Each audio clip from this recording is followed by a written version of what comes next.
My name is Jane, 57 years old, a single mom who raised my daughter Amanda by myself since she was 10. After her divorce, I let her move back into my house with a below-market rent to help her get back on her feet. I never expected to hear her scream those words that still echo in my mind: pay the rent or get out. What she didn't know was that I actually owned that house. If you're watching this, let me know where you're from.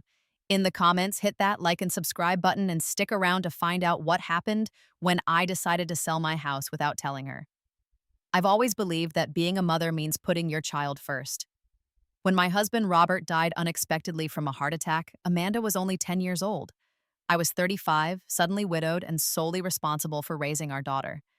We had been living in a small two-bedroom apartment at the time, and the loss of Robert's income meant I had to work two jobs just to keep us afloat. During the day, I worked as a receptionist at a real estate office, and at night, I waited tables at a local restaurant. The schedule was exhausting, but I was determined to give Amanda the best life possible despite our circumstances. I would rush home between jobs to help her with homework, cook dinner, and spend at least a little quality time together before heading out to my evening shift.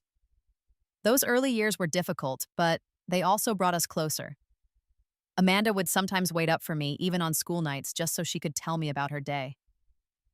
We developed little traditions that made our small family feel complete. Sunday mornings were sacred. No matter how tired I was, we would make pancakes together and talk about everything and nothing.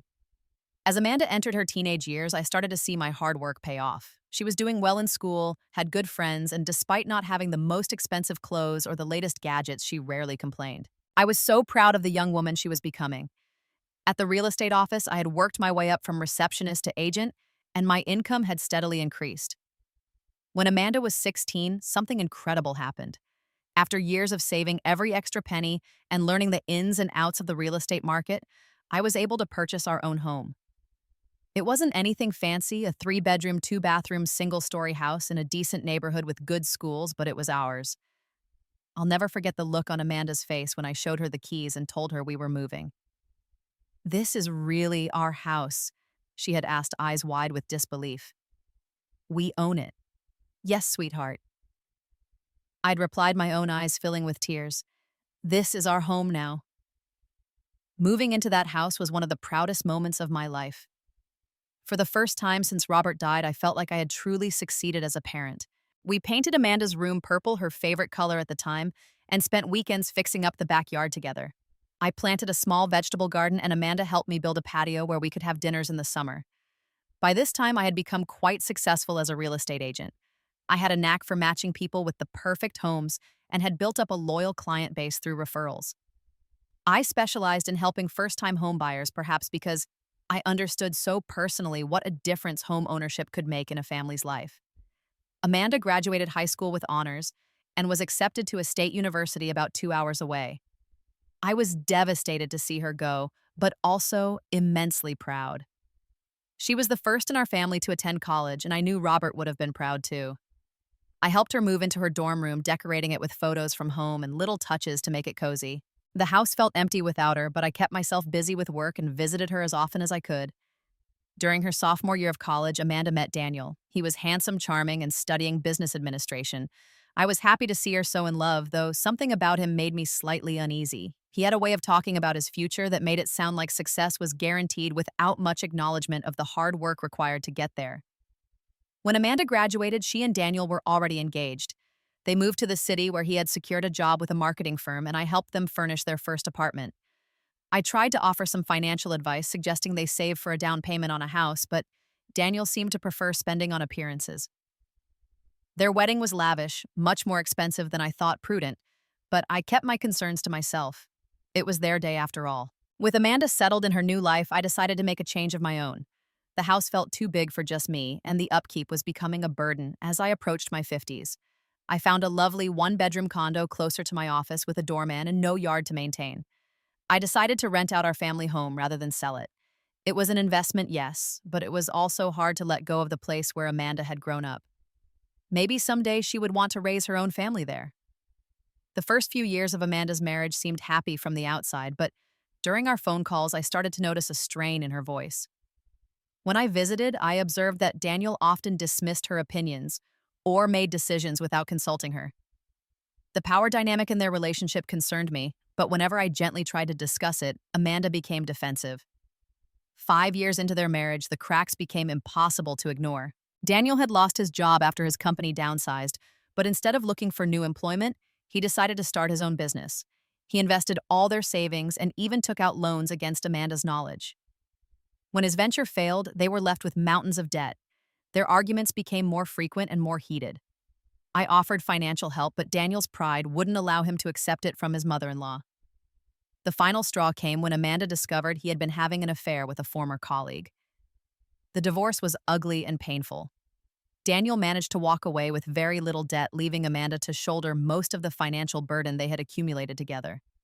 I watched helplessly as my daughter's heart broke and her self-confidence crumbled. The vibrant, optimistic young woman had been replaced by someone exhausted, bitter, and lost. All I wanted was to help her heal and find herself again.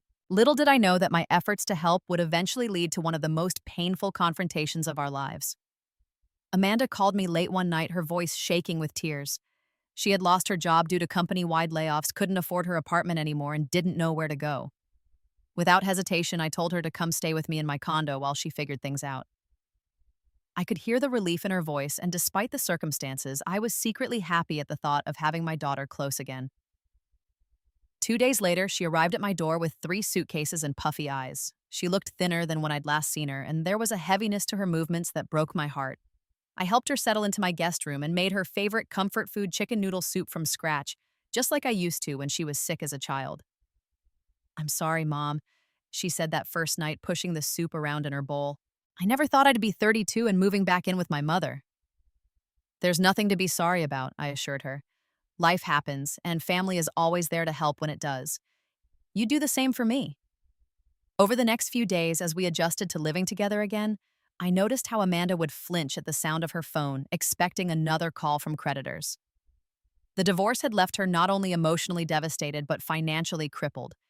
She had been making just enough to cover her bills before the layoff, with nothing left to save. Daniel had managed to hide most of their debt in her name, a detail she discovered too late. It was during this time that an idea began to form in my mind. My rental property, the house we had once shared as a family, was currently between tenants. The previous renters had moved out the month before, and I had been preparing to list it again. What if instead Amanda moved in there? It would give her space to heal, and the rent I would charge her would be well below market rate, helping her rebuild her finances. There was one detail I decided to keep to myself. I wouldn't tell Amanda that I owned the house.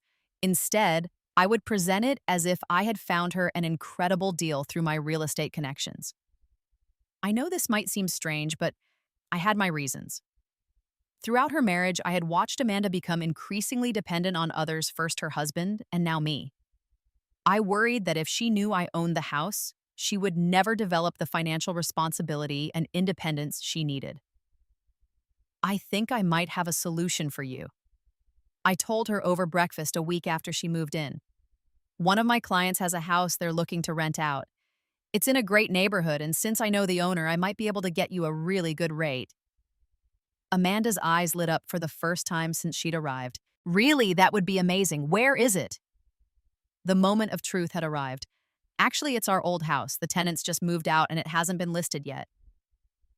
I watched as emotions flickered across her face, recognition, nostalgia, and then something like hope. "Our house. Oh my God, Mom, it would be like going home." The plan came together quickly. I told Amanda that I had spoken to the owner and arranged a monthly rent of $800, about half the market rate for a house that size in that neighborhood.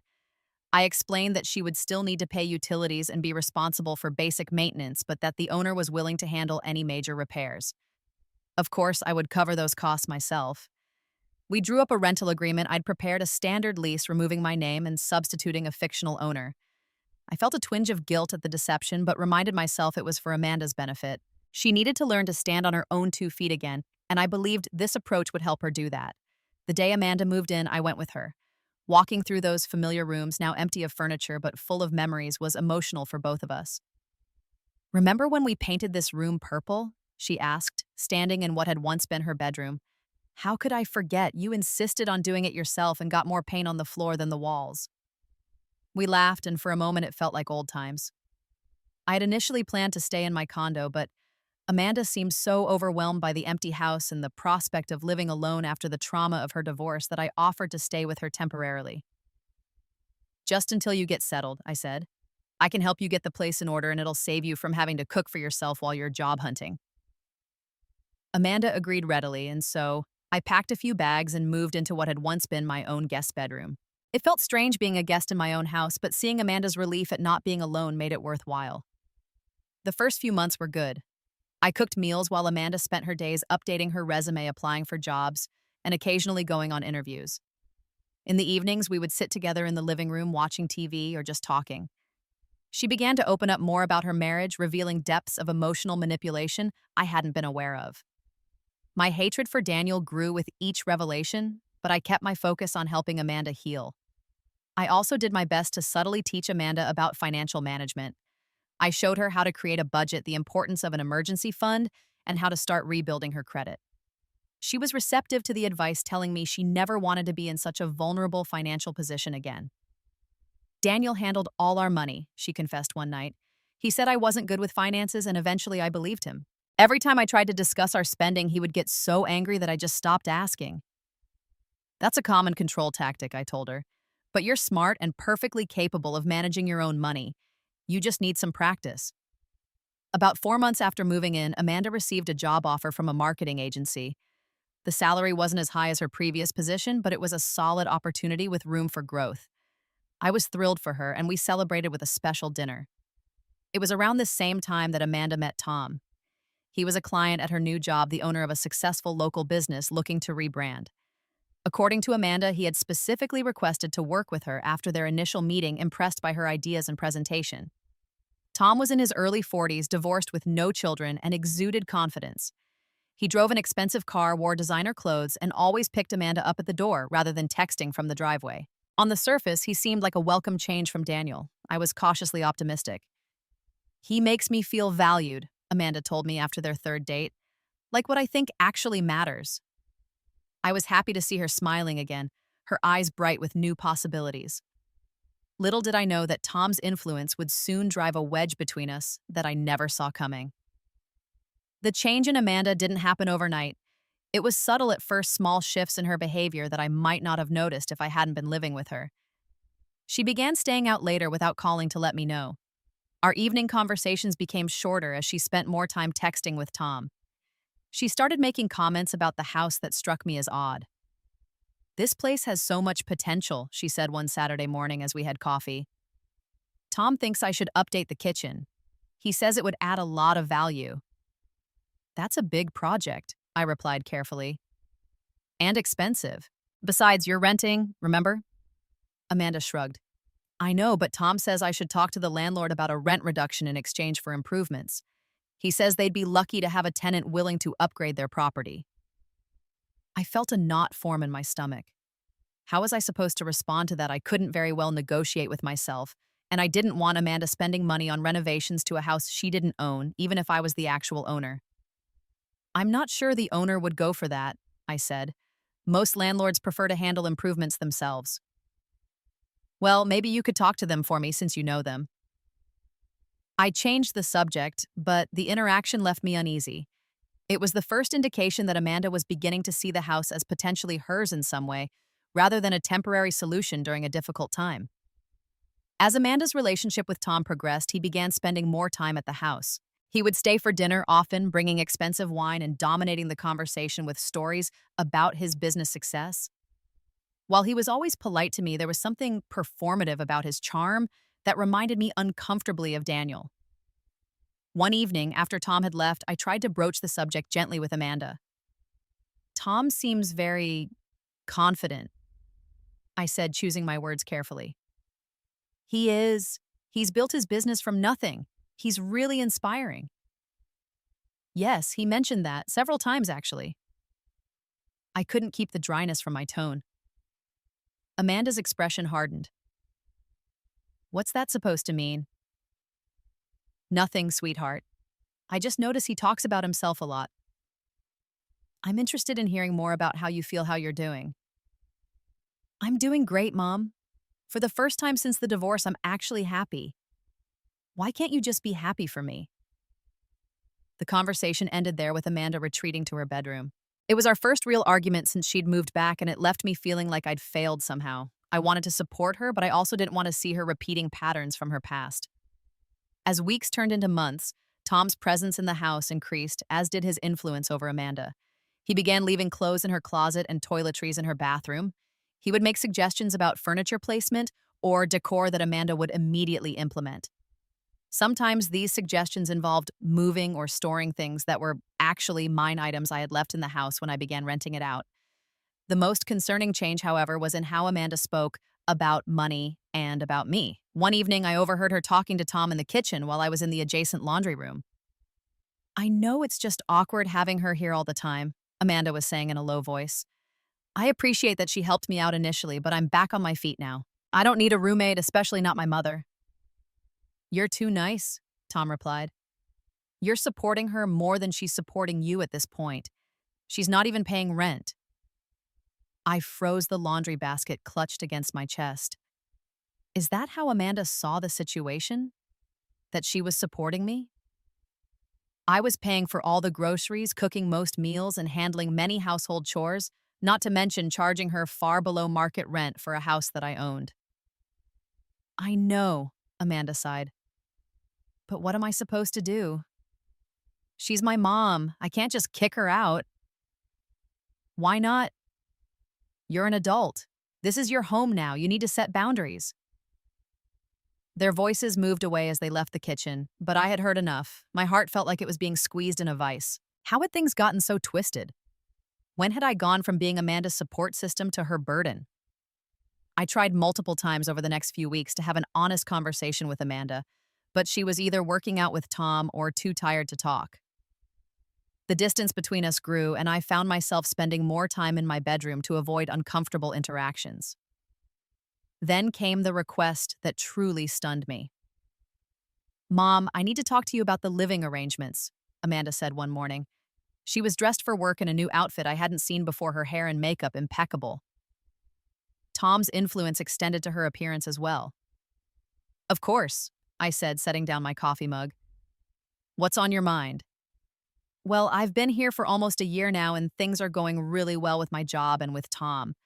We've been talking, and we think it might be time for some changes." My stomach dropped, but I kept my expression neutral. "What kind of changes?" "Tom is thinking about moving in, but he doesn't feel comfortable with you still living here." I stared at her, momentarily speechless. "I see," I finally managed. "It's nothing personal." Amanda hurried to add, though it felt intensely personal. "It's just that we want to start our life together, and having a parent in the house is complicated." "I understand," I said, though I didn't. "Not really, not when this was actually my house." "When were you thinking this might happen?" "Well, that's the thing. Tom's lease is up at the end of the month, so we were hoping to start moving his things in next week." She paused, then added, "Also, since there will be two of us, we were thinking the rent should be split 3 ways instead of two, so your portion would be about $400. I nearly choked. She wanted me to pay rent to live in my own house, and she was giving me essentially a week's notice to either agree or move out. "Amanda, I don't think that's reasonable," I said, struggling to keep my voice even. "This arrangement was meant to help you get back on your feet after the divorce, not to provide housing for you and your boyfriend." Her face hardened in a way I'd never seen before. "I am back on my feet. And Tom is more than just a boyfriend. We're building a future together." "You've only known him for a few months," I pointed out. "Jenny, don't you think you're moving a bit fast?" "That's not for you to decide," she snapped. "I'm 33 years old, Mom. I don't need your approval for my relationships." "I'm not trying to control you, Amanda. I'm concerned about you making another impulsive decision that might not be in your best interest." "Another impulsive decision? Like my marriage, you mean?" Thanks for the vote of confidence. The conversation deteriorated from there, with both of us saying things in anger that we would normally have kept to ourselves. It ended with Amanda grabbing her purse and storming out the door, saying she would be staying at Tom's that night. I spent the day in a daze, alternating between hurt, anger, and confusion. How had my well-intentioned plan gone so wrong? Should I reveal the truth about the house now? Or would that only make things worse, confirming to Amanda that I had been manipulating the situation all along? I decided to wait until she calmed down, hoping we could have a more productive conversation in a day or two. But Amanda didn't come home the next night either, or the night after that. When she finally did return, she wasn't alone. Tom was with her, and they both had expressions that made my blood run cold. Amanda didn't even say hello. Instead, she looked me straight in the eye and said, "We need to talk about when you're moving out." I'll never forget that evening as long as I live. The look in my daughter's eyes, cold and determined as she stood in the entryway of what had once been our family home with Tom looming behind her like a shadow. I had been sitting at the dining table reviewing some work documents, not expecting them to come barging in without warning. "Amanda," I said, getting to my feet, I think we should discuss this privately." "There's nothing to discuss that Tom can't hear," she replied. "He's going to be living here soon, and we need to finalize the arrangements." Tom stepped forward, placing his hand on Amanda's shoulder in what appeared to be a supportive gesture, but something about it struck me as possessive. "Jane," he said with a smile that didn't reach his eyes, "Amanda tells me you've been a great help to her during a difficult time. We really appreciate that." The condescension in his tone made my skin crawl. He was speaking to me as if I were a hired caretaker whose services were no longer required, not the mother of the woman he claimed to love. "I'm always here for my daughter," I replied, looking directly at Amanda rather than Tom. "That's what family does." "Yes, well," Tom continued, "as Amanda mentioned, we're planning to start our life together here, and we were hoping to do that sooner rather than later. I've already found you some potential apartments," Amanda added, pulling out her phone. "There's a nice senior community about 20 minutes from here that has a vacancy. It's small, but it has everything you need, and there are activities for people your age." People my age. A senior community. I was 57, not 87. I wasn't ready for bingo nights and early bird specials. I was still working full-time, active, and independent. "Amanda, I have no interest in moving to a senior community," I said firmly. She looked annoyed. "Well, it was just an idea. The point is, we need you to find your own place. We're willing to give you until the end of the month, but that's really the latest we can do. Tom needs to be out of his apartment by then." 2 weeks. You expect me to find a place and move in 2 weeks? "Mom, I've been more than generous letting you stay here rent-free all this time." I couldn't believe what I was hearing. The roles had completely reversed in her mind. Somehow she now saw herself as the provider and me as the dependent. "Amanda, when we made this arrangement, the understanding was that I would stay until you were stable again. You've only been at your new job for a few months." "And I'm doing great there," she cut in. "I'm stable, more than stable. Tom and I are planning for the future. We might even get engaged soon." She glanced back at him adoringly, and he gave her shoulder a squeeze. I took a deep breath, trying to remain calm. "I'm happy that you're doing well, but I think we should stick to our original agreement. This is all happening very suddenly." "Things change, Mom. Opportunities come up. You can't expect me to put my life on hold because you're comfortable here." "That's not what I'm saying at all. I'm just asking for a reasonable timeline and some respect for the arrangement we made." Tom cleared his throat. "I think what Amanda is trying to say is that this is her home now and she has the right to decide who lives in it." Something in me snapped at that moment. Perhaps it was the way he presumed to speak for my daughter, or the entitled way he referred to my house as hers. Whatever it was, I'd had enough of the charade. "Actually, Tom, this isn't Amanda's home." I said, my voice steady despite the anger bubbling inside me. "She's renting it at well below market rate, I might add." "Mom," Amanda interrupted, "we know how renting works. But I've been living here for a year, I've never been late with payments, and I have certain rights as a tenant." "Yes, you do have tenant rights," I acknowledged. "But as the rent-paying tenant, you don't have the right to demand I leave when I'm not even legally your subtenant." "What are you talking about?" "Of course you're my subtenant. You live here in my house." Tom had been watching our exchange with narrowing eyes. "Wait a minute," he said slowly. "Jane, are you saying you have some sort of legal claim to this property?" I looked from him to Amanda, considering my next words carefully.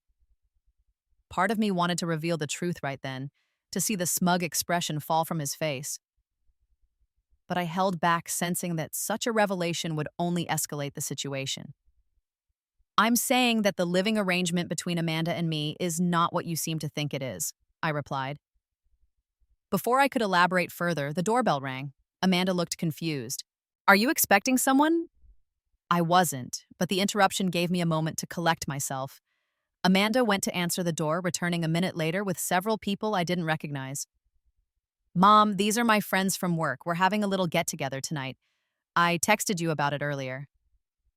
She hadn't texted me anything, but it was clear from the way the group was already making themselves at home, setting down grocery bags full of alcohol and snacks, that this had been planned well in advance. A get-together. On a Tuesday night? I asked. It's just a few friends, Amanda said dismissively. We won't be too loud. Within an hour, the few friends had multiplied into at least 20 people crammed into the living room and kitchen. Music blared from portable speakers, and the smell of marijuana drifted in from the backyard despite it being prohibited in the lease agreement. I retreated to my bedroom, but even with the door closed, the noise was overwhelming. Around 11 p.m., I decided I'd had enough. I had an early showing with clients the next morning and needed sleep. I emerged from my room intending to politely ask Amanda to lower the volume, at least in the hallway near my bedroom. I found her in the kitchen pouring drinks with Tom by her side. Several of her friends were gathered around, laughing loudly at something Tom had said. Amanda, I said, trying to speak over the music. Could you please turn it down a bit? I have work in the morning. She looked at me as if I'd asked her to cancel the party entirely. Mom, it's not even midnight. I have to be up at 6, I explained. I just need the music a little lower so I can sleep. One of her friends, a young woman with heavily lined eyes, snickered. Is that your mom? I thought you said she was moving out. Amanda's face flushed, whether from embarrassment or alcohol, I couldn't tell. She is, soon. Not as soon as she'd like. Tom added, his arm snaking around Amanda's waist. Jane's gotten a little too comfortable in Amanda's house. It's not her house, I said, my patience finally running out. And if you all don't lower the volume, I'll have to call the actual owner. The kitchen fell silent for a moment, several pairs of eyes turning to look at me in confusion. The owner, Amanda repeated. What are you talking about? You said the owner was some client of yours. I think your mom's confused, Tom said to Amanda, but loud enough for everyone to hear. Maybe it's past her bedtime. The group laughed, and I felt my face grow hot with humiliation. My own daughter stood there, making no effort to defend me, a slight smirk playing at the corners of her mouth. I turned and went back to my room without another word, locking the door behind me. I could hear their laughter resume almost immediately. Lying in bed, unable to sleep with the noise continuing unabated, I tried to make sense of what had happened to my sweet, considerate daughter. The Amanda I knew would never have treated me or anyone with such disrespect. The party finally wound down around 2 a.m. I dozed fitfully for a few hours before my alarm went off. Exhausted and emotionally drained, I dragged myself out of bed to get ready for work. The house was a disaster. Empty bottles, dirty plates, and overflowing ashtrays covered every surface. The sink was piled with dishes, and someone had spilled red wine on the living room carpet. I had just finished making coffee when Amanda emerged from her bedroom, looking surprisingly fresh for someone who had been partying hours earlier. Tom followed close behind her, already dressed in business attire. Morning, she said casually as if nothing had happened. Good morning, I replied, my tone neutral. I poured my coffee into a travel mug, intending to clean up the mess when I returned from work. Oh, by the way, Amanda continued, I spoke with the others last night after you went to bed, and we've decided that the end of the month really is the absolute deadline for you to move out. I paused, my travel mug halfway to my lips. The others? Tom and I, she clarified. And actually, it would be better if you could be gone by this weekend. Tom's apartment is being shown to new tenants on Monday, so he needs to start moving his things in here. Amanda, we've already discussed this. 2 weeks isn't reasonable, and this weekend is impossible. Well, you should have been looking for a place already. I told you weeks ago that things were getting serious with Tom. You mentioned nothing about him moving in until a few days ago, and you certainly didn't give me any timeline until yesterday. Tom stepped forward, coffee mug in hand. Look, Jane, I understand this is difficult, but Amanda has been more than generous. This is her house now, and she's allowed to decide who lives in it. That was the breaking point. The repeated assertion that this was her house, the condescension in Tom's voice, and the cold indifference from my own daughter, whom I had sacrificed so much for over the years. Actually, Tom, I said, setting down my travel mug with deliberate calm, this is not Amanda's house. This house belongs to me. I own it. I have owned it since Amanda was 16 years old. The silence that followed was absolute. Amanda's face went from confusion to disbelief to anger in the span of seconds. What are you talking about? She finally managed. I'm the owner, Amanda. I've been renting it to you at half the market rate to help you get back on your feet after the divorce. I thought it would teach you some financial responsibility if you believed you were paying rent to a third party rather than just living in my house for free. You've been lying to me this whole time. Her voice rose with each word. I wasn't lying exactly. I was trying to help you in a way that would foster independence. By deceiving me by pretending to be my tenant when you're actually my landlord. She turned to Tom. Did you know about this? Tom looked as shocked as she was, his usual confidence nowhere to be seen. No, I had no idea. I can't believe this, Amanda continued, her voice now at full volume. My own mother has been manipulating me for an entire year, making me pay rent for a house that was what my inheritance, anyway, real estate that should have come to me eventually. That's not what this was about at all, I tried to explain. Then what was it about control couldn't stand the thought of me being independent, could you? Had to keep your hooks in somehow. Amanda, please calm down. Let's discuss this rationally. Rationally, she practically screamed. You want rational? Here's rational. This is my house now. I've been living here, paying rent, establishing tenancy. You tricked me into a lease, but that lease still gives me rights. Yes, it does, I acknowledge, but it also gives me rights as the landlord, including the right to terminate the lease with proper notice. So that's it. You're evicting me. Your own daughter. I didn't say that. I'm just pointing out that legally speaking, you don't have the authority to tell me to leave my own property. Amanda's face contorted with rage, an expression I had never seen on her before. Get out, she said, her voice dangerously quiet. What? Get out, she screamed, making me flinch. Pay the rent or get out. Those are your choices, Mom. Either start paying your fair share, 1/3 of the market rate rent, or get the hell out of my house. Tom stood slightly behind her, a small, satisfied smile playing at the corners of his mouth. It was clear to me in that moment that he had been instrumental in turning my daughter against me, perhaps seeing me as an obstacle to whatever plans he had for their future together. Without another word, I picked up my purse and car keys. With as much dignity as I could muster, I walked to the front door. Before leaving, I turned back to look at my daughter one last time, hoping to see some flicker of regret or uncertainty in her eyes. There was none.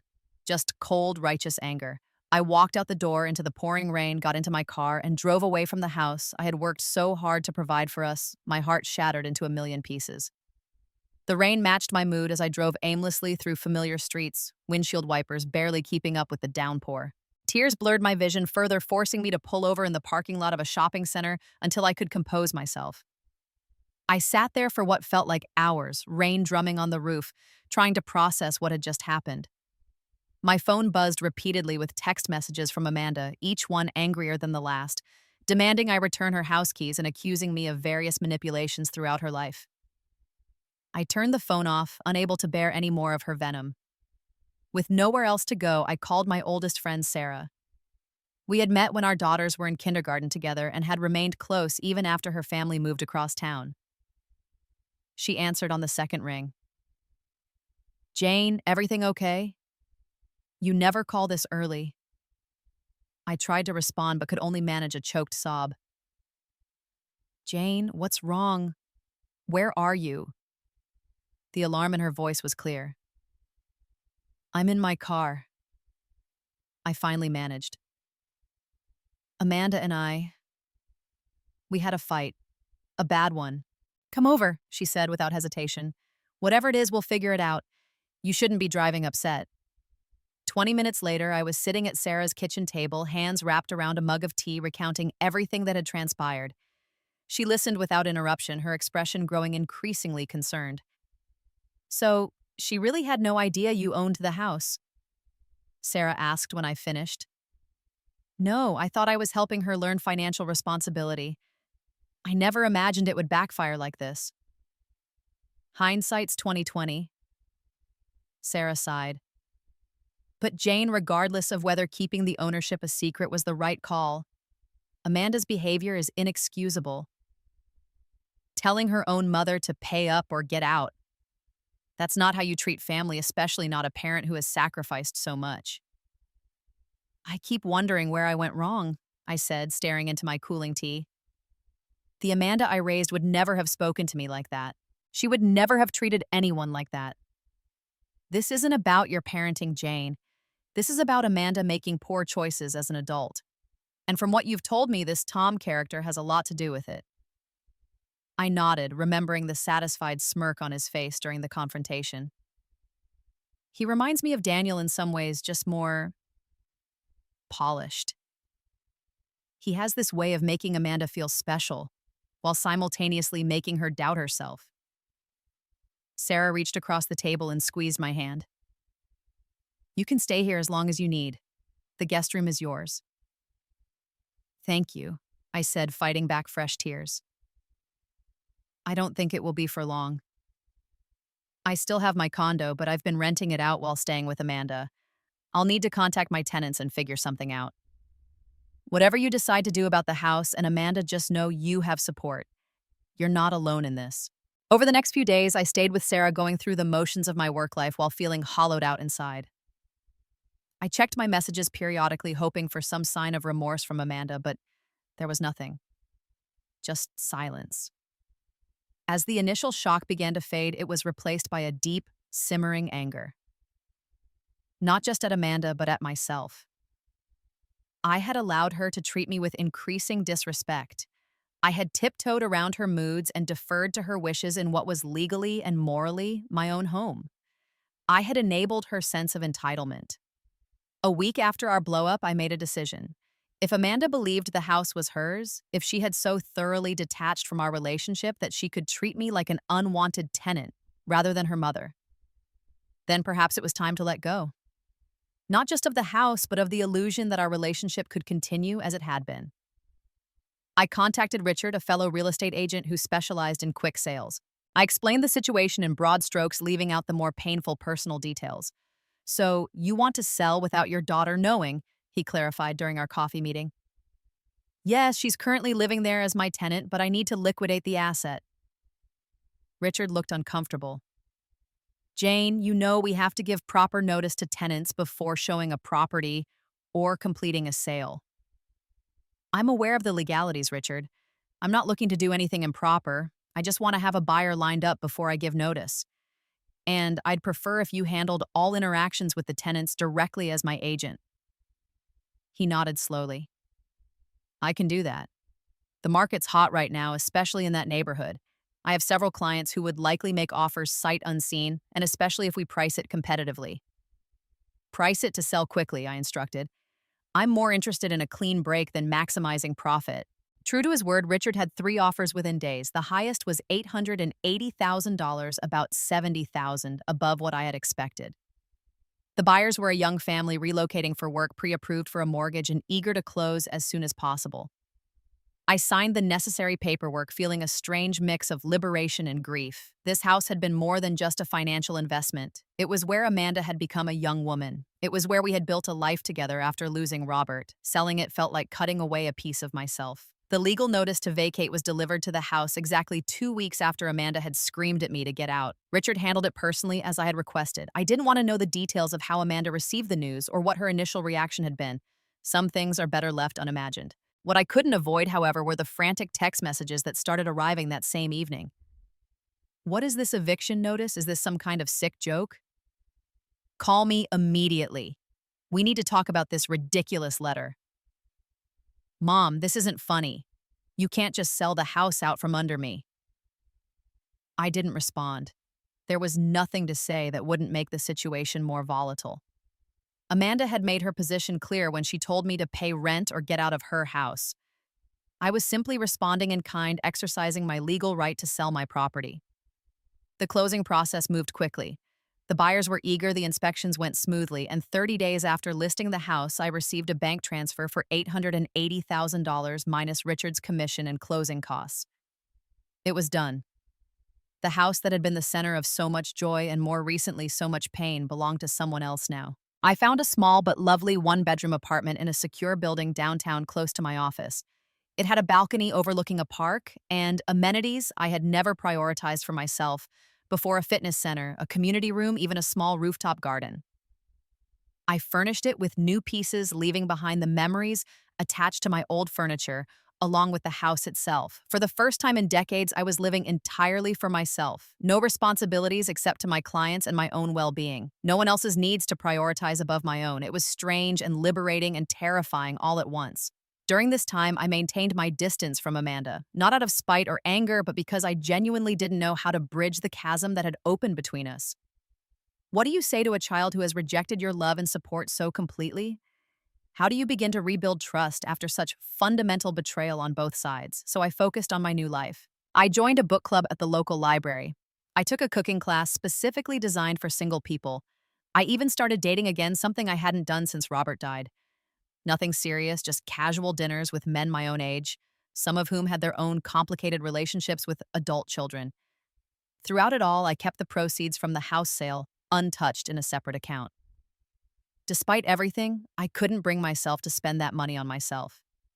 In my mind, it was still connected to our family, to the future I had once envisioned, where Amanda might someday raise her own children in that house. Now that future was gone, but the money remained a lingering question mark in my otherwise new beginning. Then, exactly 17 days after the new owners took possession of the house, my phone rang at 6:30 in the morning. It was Amanda calling for the first time since our fight. Half asleep, I answered without thinking. "Mom." Her voice was small and broken, nothing like the angry young woman who had ordered me out of the house. "Mom, they're making us leave. There are people here saying they own the house. They're saying we have to be out by the end of the week. What's happening?" Reality had finally caught up with Amanda, and with it came the consequences of her actions. I took a deep breath, knowing that how I responded in this moment would define our relationship moving forward for years to come. "Amanda," I said, keeping my voice steady despite the storm of emotions her call had triggered, "the house has been sold. The new owners are well within their rights to ask you to leave." "Sold?" Her voice cracked. "You actually sold it, without even telling me." "You received the legal notice to vacate. That was your notification." "I thought it was just some scare tactic. I didn't think you'd actually go through with it." She sounded frantic now. "Mom, they're saying we have to be out by Friday. That's 3 days we have nowhere to go." "I'm sorry you're in this position, Amanda." And despite everything, I truly was. No matter how justified I felt in my actions, hearing the panic in my daughter's voice awakened the maternal instinct to protect her. I had to remind myself that she was an adult facing the consequences of her own choices. "Sorry." She repeated, her tone shifting from panic to anger. "You destroy our home, leave me homeless, and all you can say is you're sorry." "It wasn't our home anymore, Amanda. You made that very clear when you told me to pay rent or get out." There was a pause, then a muffled sound that might have been a sob. "So this is revenge because I hurt your feelings." "This isn't about revenge. You treated me like an unwanted tenant in my own property. You made it clear that our relationship had fundamentally changed. I simply responded accordingly as one adult to another. By selling the house out from under me? By selling my house, which I had every legal right to do. Where am I supposed to go?" The panic was back in her voice. "All our things are here. Tom's lease is already up. We can't find a new place in 3 days." "What about Tom's place? I thought his apartment wasn't being shown to new tenants until after you told me to leave. Surely he still has it." Another pause. He gave it up already. We've both been living here." "I see, and where's Tom now? Can't he help you figure this out?" He's He's out looking at apartments. Something in her hesitation made me suspect this wasn't entirely true. But everything in our price range needs at least a month's notice, and first and last month's rent plus security deposit. We don't have that kind of money just sitting around. I closed my eyes, picturing Amanda pacing in the kitchen of what had once been our family home, now legally belonging to strangers. Part of me wanted to offer an immediate solution to rush in and fix everything, as I had done so many times throughout her life. But another part, the part that had been deeply wounded by her behavior, held back.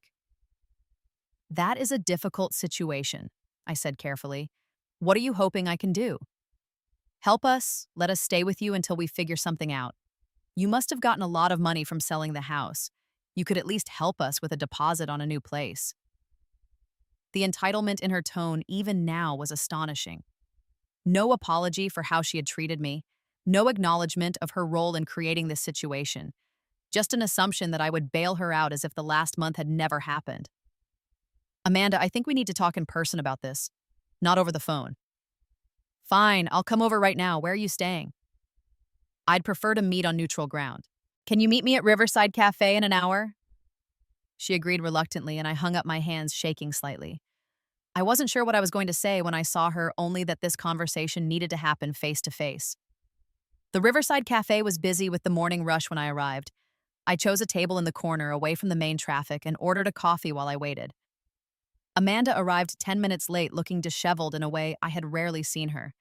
Her hair was pulled back in a messy ponytail, her eyes were red-rimmed from either crying or lack of sleep, and her clothes appeared to have been thrown on hastily. "Mom," she said, sliding into the seat across from me. No hug, no kiss on the cheek, just that one word loaded with unspoken emotions. "Amanda," I replied, pushing a mug toward her. "I ordered you a latte, still your favorite." She nodded, wrapping her hands around the mug but not drinking. "So you really sold the house," she said, after a moment, her eyes fixed on the swirling foam. "Our house." "Yes, I did." "Why didn't you at least talk to me first? Give me a chance to buy it from you." I raised an eyebrow. "With what money, Amanda? You just told me you don't have enough for a security deposit on an apartment." She flushed. "I could have figured something out. Gotten a loan, maybe." "After what happened between us, would you really have expected me to enter into a financial arrangement with you? To be your mortgage holder after you made it clear you didn't even want me as a housemate?" Her eyes finally met mine, and I saw a flicker of shame there before she looked away again. "I was upset. People say things they don't mean when they're upset." "You weren't just upset, Amanda. You were cruel, deliberately cruel, to someone who has only ever tried to help and support you." "Is that what you call lying to me about owning the house?" "Support?" I sighed. "That was a mistake. I see that now. I thought I was encouraging your independence, but I should have been honest from the start. That's on me, and I apologize for the deception." She seemed startled by my apology, perhaps having expected more defensiveness. "Well, thank you for acknowledging that," she said stiffly. "Now your turn," I said gently. "Can you acknowledge how hurtful your behavior was? Not just the final confrontation, but the months leading up to it. The way you gradually pushed me out of your life, treated me like a burden, allowed Tom to disrespect me in what was actually my home." Amanda's lower lip trembled. I didn't see it that way at the time." "And how do you see it now?" She was quiet for a long moment, staring into her untouched latte. "I was caught up in trying to impress Tom, I guess. He kept talking about how we needed our own space, how I needed to establish boundaries with you. He said you were taking advantage of me. And you believed him after everything we've been through together." A tear slipped down her cheek. "He was so confident about everything, so sure. And after Daniel, after being made to feel stupid and worthless for so long, it felt good to be with someone who seemed to have all the answers. Even when those answers involved treating your mother like an unwanted house guest." Another tear fell. "I'm sorry," she whispered. "I should never have spoken to you that way. I should never have let things get so bad between us." It was the apology I had been waiting for, but Now that it had arrived, I found myself questioning its sincerity. Where is Tom in all this, Amanda? Why isn't he here with you, helping you deal with this situation? She wiped at her tears with the back of her hand. He's gone. Gone. What do you mean, gone? He left. Yesterday, after we got the final notice from the new owners. He said he wasn't ready for all this drama and that he needed to focus on his business right now. Of course he had. Men like Tom rarely stuck around when things got difficult. They were there for the good times, the fun, the ego boost of having a beautiful woman hanging on their every word. But actual problems, real-life complications, those required character and commitment qualities Tom apparently lacked. I'm sorry, I said and meant it. Whatever anger I felt toward Amanda, I wouldn't wish that kind of abandonment on her, not when she was already dealing with losing her home. He took most of the rent money with him, she added in a small voice. Said he'd given it to me already and needed it back for his deposit on a new place. The audacity was breathtaking. Amanda, did you file a police report? She looked startled. What? No, it wasn't like that. He didn't steal it. I gave it to him to hold for us. I bit back a comment about her poor judgment. Now wasn't the time. So you really do have nowhere to go and no money for a new place? She nodded miserably. Most of my savings went into the rent and utilities. The rest went to replacing things after the divorce. I have maybe $1,000 to my name right now. I took a sip of my coffee, using the moment to gather my thoughts. Part of me was still hurt and angry, unwilling to step back into the role of rescuer after being so thoroughly rejected. But another part, the part that had held this girl as a newborn and promised to always protect her, couldn't bear to see her suffering, even if that suffering was partially self-inflicted. I have a proposal, I said finally. I won't give you money outright. That wouldn't be healthy for either of us right now. But I will help you find a new place and cover the initial costs as a loan with very specific terms. Hope flickered in her eyes. What kind of terms? First, you'll need to find your own apartment. Something modest that you can afford on your current salary. I'll pay the security deposit and first 3 months of rent, but after that, you're on your own. Second, you'll need to attend financial counseling. I'll pay for it, but you have to go and take it seriously. Third, we're going to try family therapy together. We have a lot to work through if we're going to rebuild our relationship. She was nodding before I even finished speaking. Yes, of course, anything. I just need somewhere to go.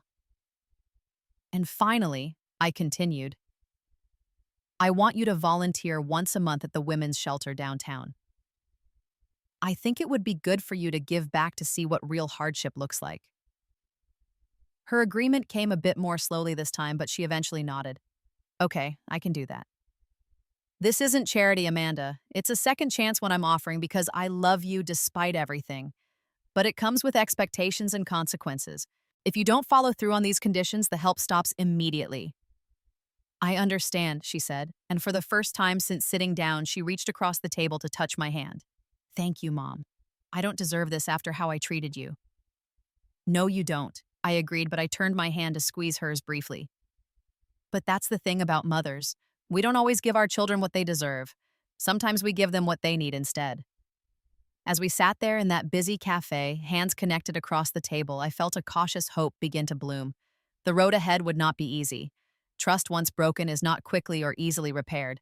But we were taking the first steps toward healing, and for now, that was enough. 3 months later, I stood outside Amanda's new apartment building, a modest but clean complex in a decent part of town. I checked the address on my phone one more time before climbing the stairs to the second-floor unit. A lot had changed in those 3 months, both for Amanda and for our relationship. True to my word, I had helped her find and secure this one-bedroom apartment. It was nothing fancy, about a third the size of the house she'd been living in, but it was within her budget and in a safe neighborhood with good public transportation access. I had paid the security deposit and first 3 months of rent as promised, but the next payment would be entirely her responsibility. I knocked on the door, a small housewarming gift in hand. It had taken me a while to decide what to bring. Something too expensive might send the wrong message about financial responsibility, while something too cheap might seem petty. I had finally settled on a good quality coffee maker, practical and thoughtful, without being extravagant. Amanda opened the door wearing jeans and a simple t-shirt, her hair pulled back in a loose braid. She looked younger, somehow more like the daughter I remembered from before her marriage to Daniel. "Mom, you're right on time," she said, stepping back to let me in. "Come to see what I've done with the place." The apartment was small, but Amanda had made good use of the space. Furniture was minimal and carefully chosen, nothing like the expensive, showy pieces Tom had encouraged. There were touches of her personality everywhere, framed photos of landscapes she had taken during a college trip, a small bookshelf filled with her favorite novels, a colorful throw on the sofa that I recognized from her teenage bedroom. "It looks wonderful," I said, genuinely impressed. "You've made it very homey." "Thanks. It's nothing compared to the house, but it's mine. Or it will be once I start paying the rent myself." She took the gift I offered, thanking me with a quick hug before unwrapping it. "Oh, a coffee maker? That's perfect. The one I had before was Tom's." We moved to the small kitchenette where Amanda made us both coffee with her new machine. The conversation flowed more easily than it had in months, perhaps years. She told me about her job, how she'd taken on additional responsibilities, and was in line for a promotion. I shared stories about my new apartment and the community garden I'd joined. After a while, the conversation naturally turned to more serious matters. "I had my third financial counseling session yesterday," Amanda said, cupping her mug with both hands. "We went over my budget again and made some adjustments.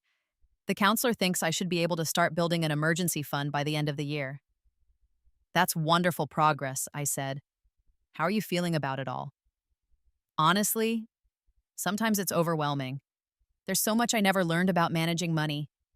Daniel controlled all our finances, and then when I was finally on my own, I made so many mistakes." She shook her head. "But it's also empowering, to feel like I'm finally taking control of my life." "I'm proud of you," I told her, meaning it. "It takes courage to face these things head on." Her smile was small but genuine. "Our therapy session last week was tough," she said, changing the subject slightly. "Talking about the house, about how things fell apart between us." We had been attending family therapy twice a month, working with a counselor who specialized in adult parent-child relationships. The sessions were often difficult, sometimes tearful, but always productive. We were slowly learning how to communicate again, how to express hurt without lashing out, how to listen without defensiveness. "It was tough," I agreed, "but necessary, I think." "The therapist said something that really stuck with me," Amanda continued, "about how we both had good intentions that got lost in poor communication. You thought you were teaching me independence by not telling me about the house. I thought I was asserting healthy boundaries by pushing you away. And instead, we both ended up hurt." She nodded. "I've been thinking a lot about what she said about my pattern of letting men influence how I treat the people who actually care about me. First Daniel, then Tom. It's not easy to face, but I think she's right." This level of self-awareness was new for Amanda, and it gave me hope. "Recognizing patterns is the first step to changing them," I said. "I started volunteering at the shelter last weekend," she said after a moment. "Like you asked me to, it was eye-opening. Some of these women have been through so much, but they're still fighting to build better lives for themselves and their children. It made me realize how lucky I am, even with everything that's happened." I reached across the table and squeezed her hand. "That's exactly why I wanted you to go there. Perspective is a powerful thing. There was this one woman," Amanda continued, "who reminded me of you a little. Same determined look in her eyes. She's working 3 jobs to save enough for an apartment after leaving an abusive relationship. Her kids are staying with her sister until she can get on her feet. When she told me that, all I could think was how you worked multiple jobs after Dad died to take care of me." "We do what we have to for our children," I said simply. "You know what else I realized?" Amanda's voice grew quieter. "Tom was never going to marry me. He was using me for the house, for the stability I offered. Just like I was using you. It's a hard pattern to break." The admission hung in the air between us, raw and honest. I didn't contradict her or offer empty reassurances. Sometimes the truth needs space to breathe. After a moment, Amanda straightened her shoulders and changed the subject again. So, I've been meaning to ask you something. The money from selling the house, what did you do with it? It's in a separate account, I told her. I haven't touched it. Really? Why not? That's a lot of money to just leave sitting there. I considered how to explain the complex feelings I had about those funds. That house represented so much more than just a financial investment to me. It was our home, our safe place after your father died. It represented security for our future, your future. Even after everything that happened, I couldn't bring myself to use that money for myself. Amanda's eyes filled with tears. But it was your house. You earned it. You deserve to enjoy the proceeds. Perhaps, but for now I'm content with my new apartment and my life as it is. The money isn't going anywhere. What will you do with it eventually? I smiled slightly. I've been thinking about that. I might use part of it to start a small foundation, something to help single mothers achieve homeownership. The rest, well, that depends partly on you. On me. What do you mean? On whether you continue on this path of growth and responsibility, on whether our relationship continues to heal, on whether someday you might be ready for a home of your own again, not as a rental, but as a true investment in your future. Hope flickered in her eyes. You'd help me buy a house after everything? Not right away, I clarified. You need to prove to yourself and to me that you're ready for that kind of responsibility. But yes, someday if you continue making good choices, I would consider helping you with a down payment. As a loan, not a gift. With proper documentation and clear terms. Amanda nodded slowly. That's more than fair. More than I deserve, really. It's not about what you deserve, Amanda. It's about what I hope for you, for us. We sat in comfortable silence for a while, sipping our coffee and watching the afternoon sunlight shift across the small living room. So much had changed, and yet something fundamental remained the same. The invisible thread connecting mother and daughter, stretched and strained but not broken. Mom, Amanda said eventually, I really am sorry. For everything. For how I treated you, for the things I said, for letting Tom come between us. I was so caught up in trying to start over after Daniel that I lost sight of what really mattered. I know, I said softly. And I'm sorry too for not being honest about the house. I thought I was doing the right thing. But I should have trusted you with the truth. Do you think we'll ever get back to where we were before, when it was just you and me against the world? I considered her question carefully. No, I said finally. I don't think we can go back to that, nor should we try. What we had then was a mother-daughter relationship where you were still growing up, still learning who you were. What we're building now is different. It's a relationship between two adult women who share a bond of family but who are both independent, both responsible for their own choices and lives. That sounds hard, Amanda admitted. It is hard. I agreed. But it's also beautiful in its own way. There's a richness to a relationship built on mutual respect and honesty that can't exist in a parent-child dynamic where one person is still dependent on the other. I think I'd like that, she said. To be friends as well as mother and daughter. Me too, and we'll get there one day at a time. As the afternoon light faded into evening, we ordered takeout and continued talking, sharing stories and hopes and small confessions. The wounds between us were still healing, the trust still fragile, but there was a path forward now that hadn't existed 3 months ago. Sometimes in life, you have to let go of something precious to discover what truly matters. For me, selling the house had been an act of both self-preservation and tough love. It had forced Amanda to face reality and take responsibility for her choices. It had allowed me to reclaim my dignity and set healthy boundaries. And ultimately, it had created the space for a new and potentially stronger relationship to grow from the ashes of what we had lost. The house was gone, but home, I was beginning to understand, had never really been about the physical structure. Home was the love between us, sometimes imperfect, sometimes painful, but enduring nonetheless. Like the invisible key that can unlock any door that love had found its way back to us, even when the actual keys had changed hands. As I hugged Amanda goodbye later that evening, I felt a sense of peace that had eluded me since our falling out. We were not the same people we had been before, but perhaps that was for the best. From the wreckage of our old relationship, something new and stronger was emerging, built on a foundation of hard earned wisdom rather than blind obligation. Sometimes you have to lose everything to realize what truly matters.